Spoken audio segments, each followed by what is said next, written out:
I got a whole bunch of random groceries from Rubys Pantry. Let's try and figure out how to make a meal out of it. We're gonna make a weird version of a KFC bowl. I did not get chicken, so I did have to go and buy that. So I'm just gonna go ahead and cube up this chicken. I got my chicken all cubed up. This is where we're getting creative. I have so many of these golden sriracha Doritos. So we're just gonna smush these up and we're gonna turn it into breading. Go over it once more for good measure.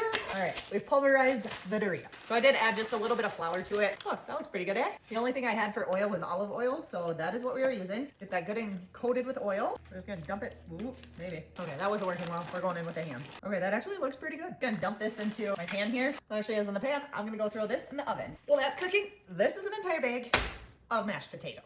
So I think I'm just gonna kind of heat them up on the stove. Let's see how it goes.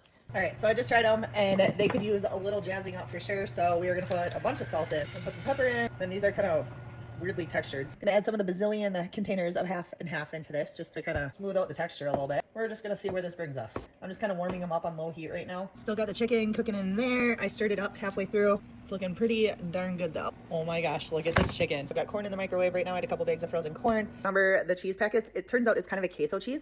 So we are gonna mix this with some of the heavy cream to make kind of a cheese drizzle on top of it. Cheese is in. We're gonna add some of our handy dandy half and half. We're just gonna whisk that up a little bit just to get it good and melty. All right, we're gonna let that simmer just a bit. Because I like to be extra sometimes and we already have the sriracha chicken, I thought, hey, why not do like a little variation of Mexican street corn instead of just plain corn? Because that sounds way better, right? I don't measure anything. I measure with my heart. That's how this goes. So we're doing butter, a lot of salt, a little bit of lime juice. That's lemon juice. Hold on, I gotta get lime. Good thing I looked at that. All right, so we're gonna go with some lime juice and then we're gonna add some mayo. There's probably other ingredients that go into it, but this is what I remember, so that's what we're using. All right, let's try it. Yeah, it's so good. Let's put together our bowls, shall we? All right, so we got our chicken, our mashed potato. Let's put some corn on here. And I'm gonna drizzle it with queso. That looks so good. The only things I bought out of this entire meal were the chicken and the corn. Everything else is just randomness that I got from Rubys Pantry. That's a really big bite, but let's do it. So good. Heck yeah. Anyway, there you go. There's my first random Rubys Pantry dinner meal.